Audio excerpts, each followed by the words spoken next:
गोरु बिक्री करने को जाउथुवा बेले ट्रक धक्कार वृद्ध मृत्यु शव उठाइक मना कले गाँ लोके। कंटाबांजी गोरु बजार को दुईटी गोरु बिक्री करने को आसुवा बेले भोर सकालू धामनडंगा छकरे ट्रक धक्कार गोरु बिकाली मृत्यु होईछि। मृतक हेले तुमडीमहुल गाँव छबितांडी सह थिबा दुई गोरु मध्य गुरुतर होइतिबा जणा पड़िछि।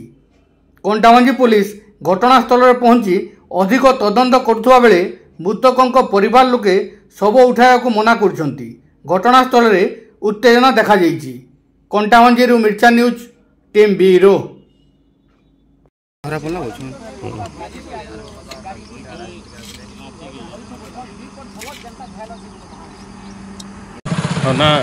मो ना अशोक कुमार छुरा मुझे धंडीमूल गाँव पाखर वार्डर मुझे गोटे बासिंदा है।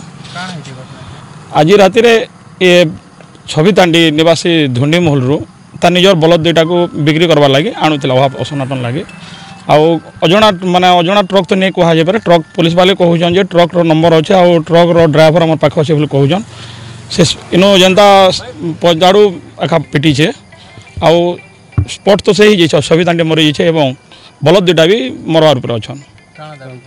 आम परिवार क्षतिपूरण गरीब लोकटा परिवार क्षतिपूरण लक्ष टका दाबी करूँ। मालिक आम साथ आसू कथा हो तापर आम डेड बॉडी छाड़ू नहीं छाड़ी पार।